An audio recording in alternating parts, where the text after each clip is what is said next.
오늘 우리들에게 허락해 주시는 하나님의 말씀 요한복음 19장 17절부터 27절까지의 말씀입니다. 그들이 예수를 맡음에 예수께서 자기의 십자가를 지시고 해골, 히브리 말로 골고다이라 하는 곳에 나가시니 그들이 거기서 예수를 십자가에 못 박을새 다른 두 사람도 그와 함께 좌우편에 못 박으니 예수는 가운데 있더라. 빌라도가 패를 써서 십자가 위에 붙이니 나사렛 예수 유대인의 왕이라 기록되었더라. 예수께서 못 박이신 곳에서 성에서 가까운 고로 많은 유대인이 이 패를 읽는데 히브리와 로마와 헬라 말로 기록되었더라. 유대인의 대제사장들이 빌라도에게 이르되 유대인의 왕이라 쓰지 말고 자칭 유대인의 왕이라 쓰라 하니 빌라도가 대답하되 내가 쓸 것을 썼다 하니라. 군인들이 예수를 십자가에 못 박고 그의 옷을 취하여 네 깃에 나눠 각각 한 깃씩 얻고 속옷도 취하니 이 속옷은 호지 아니하고 위에서부터 통으로 짠 것이라. 군인들이 서로 말하되 이것을 찢지 말고 누가 얻나 제비 뽑자 하니 이는 성경에 그들이 내 옷을 나누고 내 옷을 제비 뽑나이다 한 것을 응하게 하려 함이러라. 군인들은 이런 일을 하고 예수의 십자가 곁에는 그 어머니와 이모와 글로바의 아내 마리아와 막달라 마리아가 섰는지라. 예수께서 자기의 어머니와 사랑하시는 제자가 곁에 서 있는 것을 보시고 자기 어머니께 말씀하시되 여자여 보소서 아들이니이다 하시고 또 그 제자에게 이르시되 보라 내 어머니라 하신대 그때부터 그 제자가 자기 집에 모시니라. 아멘. 오늘은 종려주일입니다. 이 종려주일이라고 하는 것은 예수님께서 예루살렘으로 들어가실 때 사람들이 종려나무 가지를 흔들면서 환영했다라고 하는 의미를 기억하는 날입니다. 예수님이 예루살렘으로 들어가실 때 사람들이 이 종려나무를 듣고 호산나 호산나 부르면서 환영을 했습니다. 이 호산나라고 하는 말이 지금 구원해 주십시오라고 하는 말입니다. 그러니까 예수님을 향해서 뭐라고 말하냐면 예수님 당신은 구원자입니다. 그런 의미입니다. 사람들이 겉옷을 벗어서 예수님이 나귀를 타고 가는 그 길 앞에 쭉 펼쳤습니다. 예수님을 향한 사람들의 기대가 얼마나 컸던지 겉옷마저 벗어서 나를 밟고 지나가십시오라고 하는 의미입니다. 예수님을 향한 기대가 무엇이었을까요? 예수님이 보리떡 5개와 물고기 2마리로 5,000명을 먹이신 적도 있었고 또 죽은 사람을 살린 적도 있었고 귀신을 내어줬고 병든 자를 고치셨고 또 뭐 바다 위를 물 위를 걸으신 것 이런 것들을 듣고 보고 기억하는 사람들이 야 저분은 우리의 진정한 왕이 되실 분이다. 저분이 오셔서 이제 로마 군인들을 물리치고 우리나라를 독립시킨 다음에 우리 민족, 우리 사람들 이렇게 힘들고 어렵게 사는 우리 사람들을 잘 먹고 잘 살게 할 것이다. 이렇게 기대하고 예수님을 호산나 이제 구원하시옵소서 찬양하고 환영합니다. 그러니까 그들에게서 구원이라고 하는 건 뭐였냐면 이제 잘 먹고 잘 사는 거예요. 그냥 마음대로 하고 사는 게 구원이었던 거예요. 근데 예수님은 사람들의 그 구원이라고 하는 개념을 완전히 무너뜨려 버렸습니다. 종려주일 이후에 예수님께서 일주일 동안 고난을 당하셨습니다. 그래서 오늘 종려주일부터 이제 토요일까지를 고난주간이라고 우리는 말합니다. 오늘부터 우리는 고난주간을 맞이합니다. 성경에서 우리는 예수님의 고난을 찾아볼 수가 있습니다. 그리고 예수님의 고난을 보면서 우리의 믿음을 다짐합니다. 세상에 고통, 고난, 어려움을 좋아하는 사람 아무도 없습니다.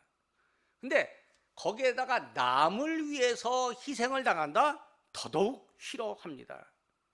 그런데 예수님께서 우리를 위해서 고통을 당했다는 사실이 우리를 놀랍게 합니다.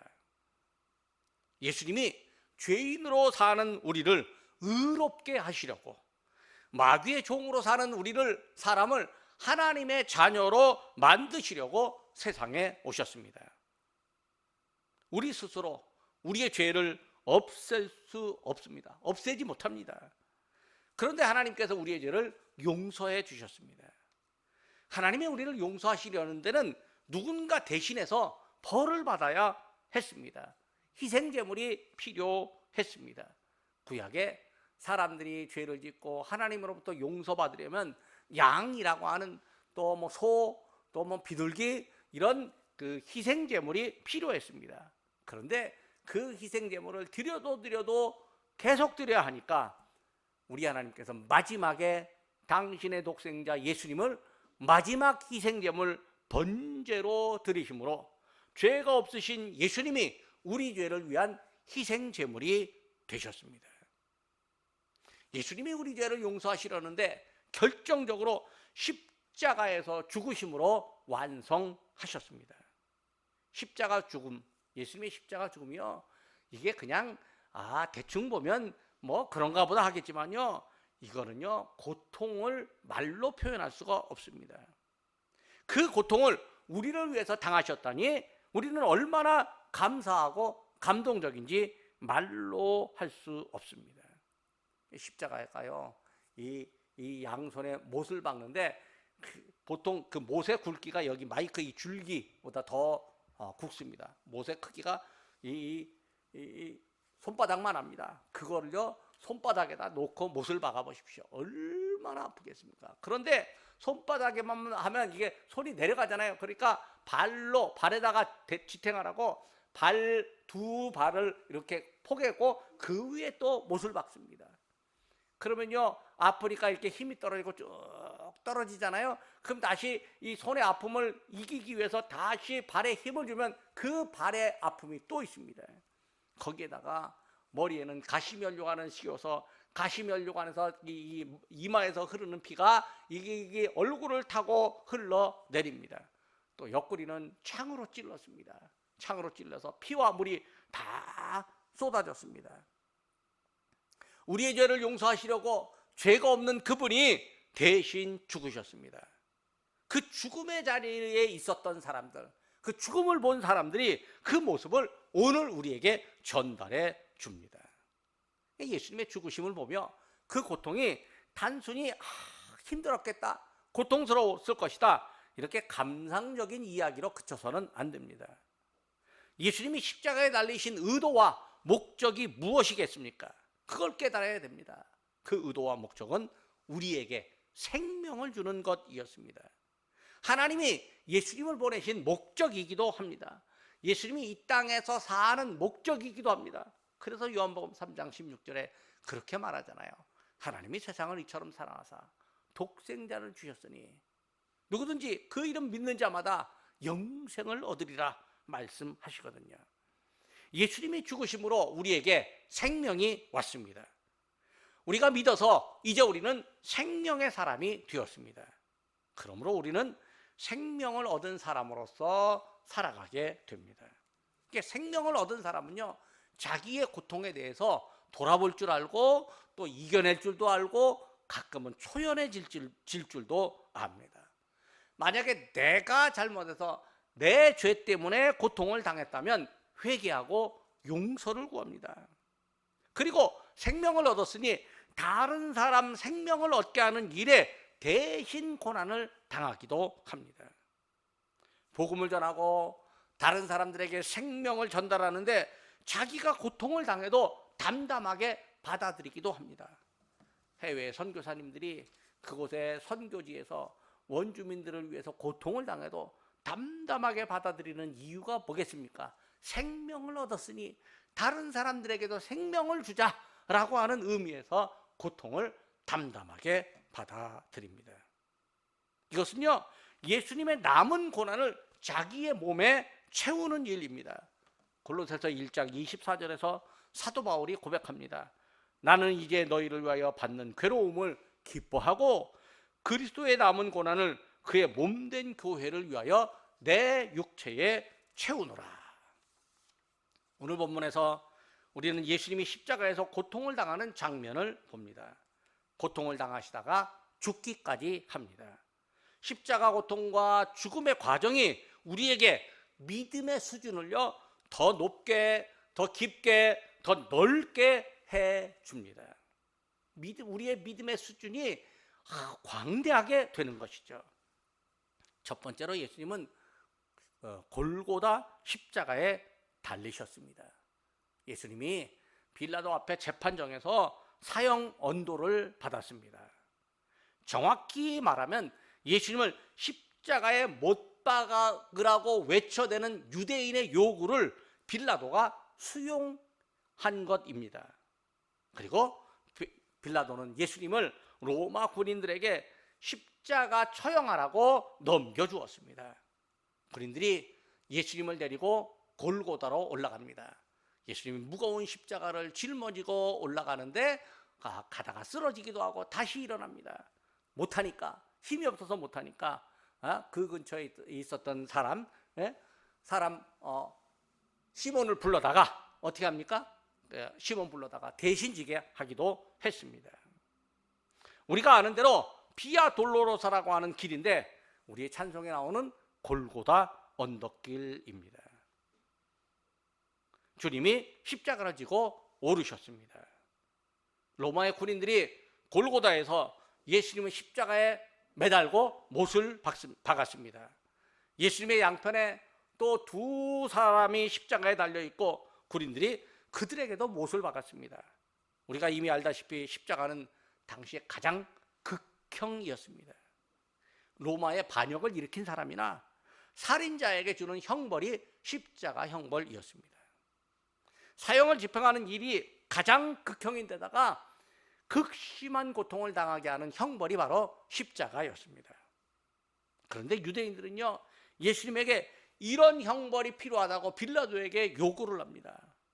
유대인들도 사실은 예수님에게 죄가 없다는 것을 압니다. 그런데 예수님에게 죄를 뒤집어 씌웁니다. 죄를 씌울 명분이 약하니까 하나님을 모독했다 이렇게 말합니다. 근데 유대인들은 하나님을 모독했다는 죄가 큰 죄지만 로마 사람들은요 별로 뭐 그렇게 큰 죄도 아닙니다. 그러니까 유대인들이 이 하나님을 모독했다라고 체포해 놓고 이제 빌라도에게 가서는요 막 이 여론을 막 호도하기도 합니다. 여론 재판으로 몰아갑니다. 유대인들이 다수의 힘을 빌어서 재판정에 앉은 총독 빌라도에게 예수님을 십자가에 못 박으라고 압력을 가합니다. 빌라도가요 예수님의 죄를 못 찾았습니다. 아무리 봐도 예수님에게 죄가 없습니다. 그 내심 예수님을 풀어주고 싶었습니다. 그런데 유대인들이 예수님을 로마의 반역자로 몰아갑니다. 자기들의 왕은 가이사밖에 없다 이렇게 말합니다. 유대인들은요 이 로마 사람들 싫어했습니다. 로마의 황제 가이사 미워했습니다. 그들은요 하나님이 자기의 왕이라고 믿었기 때문에 가이사를 왕이다 이렇게 말하지는 않습니다. 근데 이 사람들이 예수님을 십자가에 못 박으려고 우리들의 왕은 로마의 왕 가이사다 이렇게 이야기합니다. 그러니까 자기들의 믿음과는 상반된 거짓말을 그냥 막 퍼뜨리고 있는 거예요. 유대인들이 자기들의 기득권을 유지하고자 죄 없는 예수님에게 로마의 왕이 되고자 한다. 아니 이스라엘의 왕이 되어서 로마까지 물리치고자 한다라고 누명을 씌웁니다. 사람들이 다 예수님이 왕 되기를 원했다라는 사실을 아니까 사람들이 원했던 것이었는데 예수님이 그렇게 하려고 했다고 이제 죄를 뒤집어 씌우는 거죠. 사람들이 나를 향해서 비난하면요 그 비난하는 소리를 듣고 사람들이 믿는 경우가 있습니다. 실제가 아닌데도 믿는 경우가 있습니다. 남의 말만 듣고 그런 거죠. 그러니까 유대인들이 지금 예수님의 말을 정확하게 들어야 되는데 예수님의 말은 안 듣고 남의 말만 듣고 그냥 예수님을 몰아가고 있습니다. 로마에서 파견 나온 총독 빌라도는요 어쩔 수 없이 예수님에게 형벌을 내려야만 했습니다. 왜? 반역자로 몰아가는 저 예수를 형벌 내리지 않으면 총독 빌라도도 이제 그만 총독에서 물러나야 하기 때문에 그렇습니다. 그러니까 빌라도가 어쩔 수 없었다고는 하지만 빌라도는 부당한 압력에 못 이겨서 예수님에게 형벌을 내렸습니다. 그러니까 부당한 압력을 이기지 못해서 형벌 내린 것도 죄는 죄입니다. 우리가 고통을 당하는 것이 사람이기 때문이고 때로는 죄 때문에 고통을 당합니다. 그러나 예수님은 사람의 죄를 용서하시려고 누명을 쓰고 십자가에 달리셨습니다. 누가 이 일을 주도하고 부추겼겠습니까? 로마 군인들 뒤에 있는 유대인들입니다. 유대인들이 헛된 욕망을 갖고 예수님을 십자가에 죽게까지 만들었습니다. 혹시 우리도요, 이런 인간의 욕망이 예수님을 팔기까지 하는 그런 어리석음이 나타날 수 있을까 반성해 보아야 합니다. 우리에게 있는 헛된 욕망이요, 까딱 잘못하면 예수님까지 욕되게 할 수 있기 때문입니다. 사실 이 땅에서 예수님을 욕되게 하는 그리스도인들이 없지 않아 있긴 있습니다. 그래서 우리가 매사에 조심해야 하는 거죠. 두 번째로 예수님은 유대인의 왕이라고 인정을 받으셨습니다. 예수님이 십자가형을 받으시는데 십자가형은 나무 십자가에 손과 발을 대고 못으로 박는 엄청난 고통의 형벌입니다. 근데요, 사람들은요, 십자가에 달린 사람이야 아프든 말든 형을 집행하는 사람들은 내 할 일이다. 그래서 망치로 커다란 못을 십자가에 박아댑니다. 그리고요, 그걸 보는 사람들은 야, 저 사람 우리를 구원할 줄 알았는데 저 십자가에 달려 죽는 거 보니 아니었구나. 아니, 자기도 구원하지 못하는데 어떻게 우리를 구원한단 말이냐고 손가락질하면서 조롱을 합니다. 예수님의 그 고통을 보는 유대인들은요, 예수님을 향해서 자업자득이라고 조롱을 합니다. 빌라도가 십자가에 달린 예수님 머리 위에요, 유대인의 왕이라고 쓴 명패를 붙였습니다. 명패에 유대인의 왕이라고 기록되었는데 히브리 말, 로마 말, 헬라 말로 기록되어 있습니다. 세 개 언어로 기록되어 있었다. 이건 세 가지의 언어를 쓰는 사람들이 다 볼 수 있다는 이야기입니다. 예수님이 십자가에 달리신 그때 그곳에 세 가지의 언어를 쓰는 사람들이 활동하고 있었다라고 하는 이야기입니다. 물론 유대인들 히브리 말도 알았고 또 헬라 말도 알고 로마 말도 알았을 겁니다. 한 사람이 세 개 말 다 할 수도 있었고요, 어떤 사람은 한 가지 말밖에 할 수 없을 수도 있었을 겁니다. 그런데 세 가지 말로 유대인의 왕이라고 하는 명칭을 다 볼 수 있었습니다. 예수님이 십자가에 달리신 그 골고다 언덕은요, 예루살렘 성에서 가까웠습니다. 예루살렘 성 밖 쓰레기장, 형벌을 집행하는 곳이기 때문입니다. 예수님이 처형당하는 장면을 보려고 골고다에 모인 유대인들이 유대인의 왕이라고 하는 명패를 읽었습니다. 대제사장들이요, 이걸 보고 마음이 상했습니다. 자기들은 예수님을 왕으로 인정한 적이 없었기 때문입니다. 그들은 빌라도 앞에 가서 가이사만 우리들의 왕이라고 떠들어댄 적이 있었습니다. 예수님의 고통은요, 인간의 무지와 욕망이라는 속성 때문에 당하는 고통이기도 합니다. 대제사장들이요, 빌라도에게 명패를 고쳐달라고 요구합니다. 유대인의 왕이 아니라 자칭 유대인의 왕이라고 해달라, 이렇게 요구를 합니다. 예수님이 유대인의 왕인지 아닌지는 아무 상관이 없고 자기들과는 관련이 없고 자기들은 예수를 유대인의 왕이라고 인정한 적이 없다는 의미입니다. 불과 일주일 전만 해도 예수님이 예루살렘 성에 들어갈 때 유대인들이 예수님을 향해서 호산나라고 불렀는데 말입니다. 호산나, 지금 구원하소서, 이 말은 예수님에게 자기들을 구원하는 왕으로 역할을 해달라고 하는 의미였습니다. 그런데 지금 제사장들이 일주일 전 유대인들의 했던 일들을 완전히 무시합니다. 그런데 빌라도가 대제사장들의 요구를 거부하며 말했습니다. 22절 말씀입니다. 나의 쓸 것을 썼습니다. 빌라도는 유대인들의 강한 요구에 어쩔 수 없어서 예수님에 대한 십자가 형벌을 언도하고 십자가 형벌 하라고 그렇게 군인들에게 명령을 했습니다. 허락했습니다. 어쩔 수 없이 실수한 것도요, 사실 실수는 실수입니다. 그리고 죄가 될 수도 있습니다. 그러나 빌라도는 자기가 본 대로 예수님에게 죄가 없다는 사실을 확인합니다. 예수님은 로마에서 온 사람, 유대인이 아닌 이방인 빌라도에 의해서도 유대인의 왕으로 인정을 받았습니다. 그러니까 이방인이 예수님을 왕으로 인정을 했습니다. 빌라도는요, 유대인들과 예수님을 객관적으로 관찰을 했습니다. 죄인이라도요, 관찰력을 가질 수 있습니다. 정확하게 관찰하는 죄인의 입을 통해서도 바른 말이 나올 수 있습니다. 반면에요, 정확하게 관찰하기는 했지만 관찰한 대로 말하지 않을 수도 있고 행동하지 않을 수도 있습니다. 마음속에서 확신이 있는데 내가 조금 불리하다고 해서 불리한 일을 겪을 것 같으면 입 밖으로는 이 마음의 확신과는 다르게 말할 수 있습니다. 혹은 입으로는 말하지만 불리한 상황이나 궁지에 몰리면 말한 것과 다르게 결정하고 행동할 수도 있습니다. 그래서 죄와 객관적 진실이 구분되어야 합니다. 그 재판정에 보면 재판정에서 이제 증인을 세울 때가 있습니다. 그러면 이제 증인들이 이 억울한 일을 당한 사람 변호사가 증인을 만나갖고 이제 다 증인 선서하고 또 이제 사실을 진실대로 밝혀주기를 이제 약속을 받았습니다. 근데 이제 나는 진실과 다름없이 그 진실대로 나는 증언하겠습니다. 만약에 잘못 증언하면 나는 이렇게 처벌을 달게 받겠습니다. 선서를 하고 나서도요, 갑자기 다른 증언을 할 때가 있습니다. 왜 그럴까요?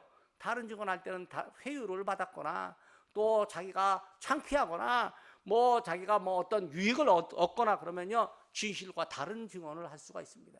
마음속에 이 품은 것과 다르게 말하고 다르게 행동할 수 있는 게 인간입니다. 근데 그게 믿음에도 나타날 수 있다는 거죠. 예수님을 인정하고 시인하는 믿음에서도 내가 속으로 믿지만 겉으로는 아닌 것처럼 하고 살아갈 수도 있습니다. 그런 골고다 현장에 예수님에 대한 무자비함이 기다리고 있습니다. 죄인으로 사는 사람은요, 약자들에 대해서 무자비하게 행하는 경향이 있습니다. 사람들이 예수님을 향해서 조롱하고 희죽거립니다. 예수님을 못 박은 군병들은요, 예수님이 입던 옷을 찢어서 나눠 갔습니다. 겉옷과 속옷을 연달아 찢어서 나눠 갔습니다. 근데 이 겉옷과 속옷이 꼬맨 옷이 아니라 이 통옷인데 이 통옷을 찢어가지고 나눠 갔습니다.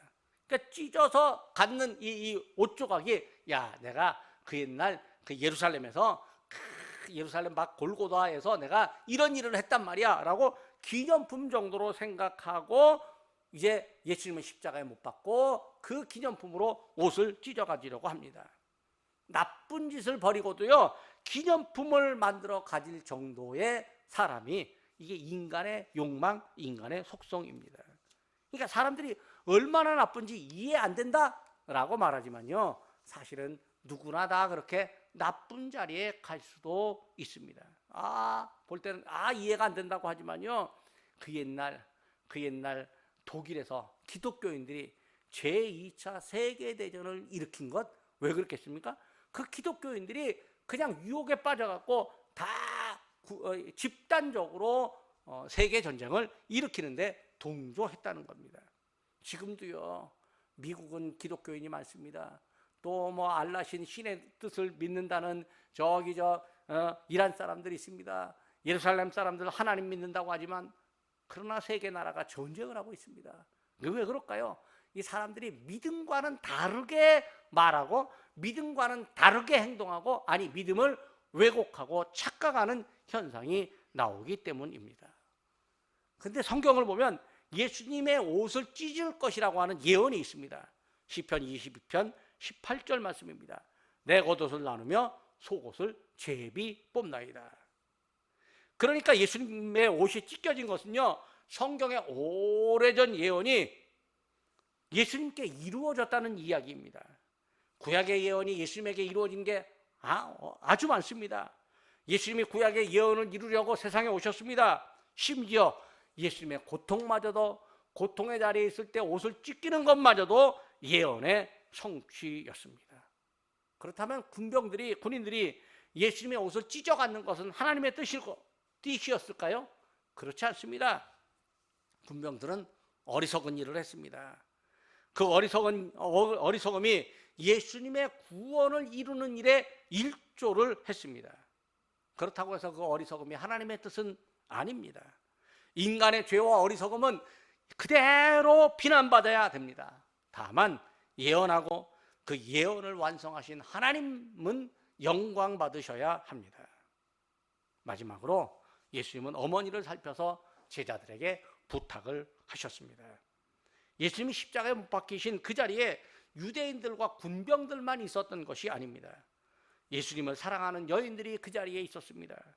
예수님의 어머니 글로바의 아내 마리아, 막달라 마리아가 그 십자가 앞에 있었습니다. 몇몇 제자들은 예수님의 고난의 현장에 없었지만 여인들은 함께 있었습니다. 제자들은 체포될 수 있었으니 도망을 갔지만 여인들은 체포될 위험이 없으니까 그 십자가에서 고통당하는 예수님을 바라보고 있었습니다. 여인들이 그나마 좀 더 안전해 보입니다. 그러나 예수님이 십자가에 달리시고 끔찍한 고통을 당하는 이 장면을 지켜보는 여인들, 그 심정 어땠을까요? 차마 눈뜨고는 볼 수 없었을 것입니다.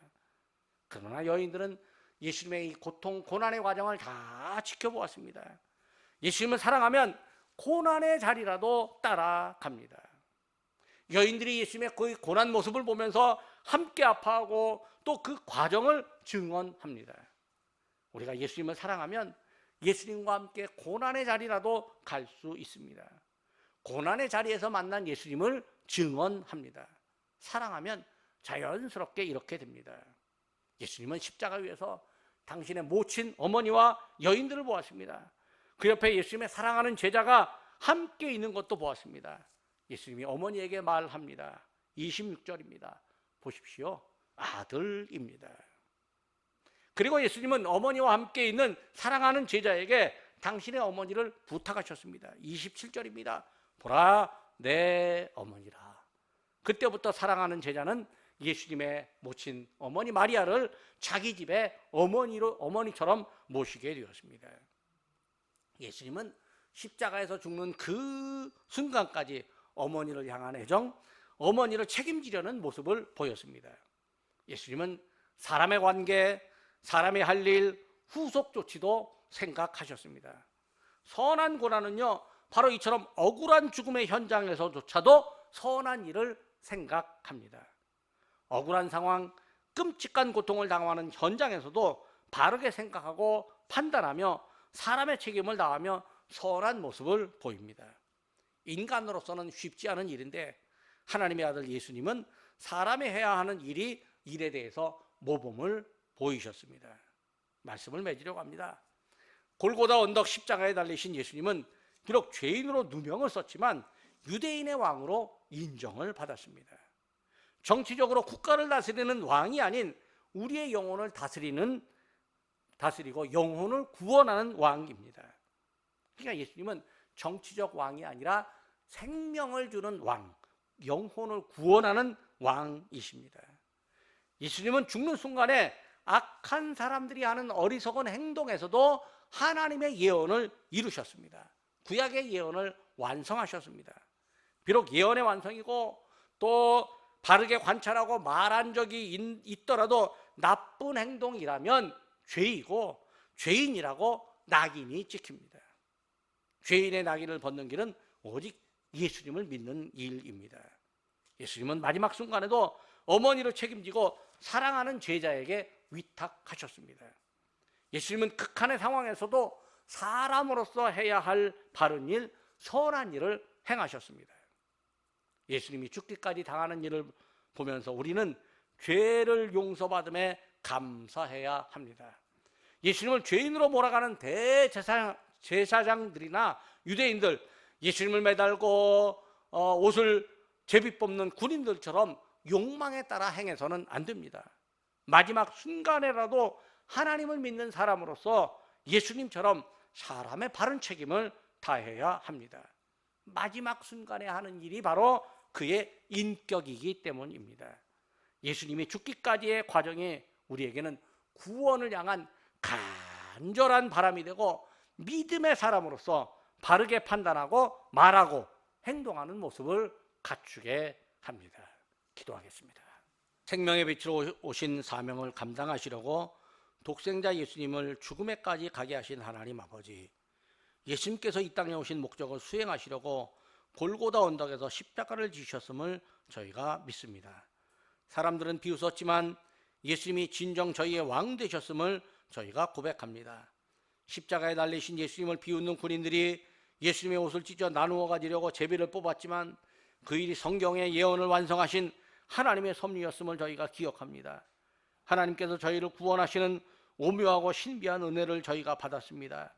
이제 저희가 예수님을 인생의 왕으로 모시고 살겠노라고 다시 한 번 더 다짐합니다. 저희의 다짐이 주님 오시는 날까지 이루어지도록 저희를 도우시고 인도하시옵소서.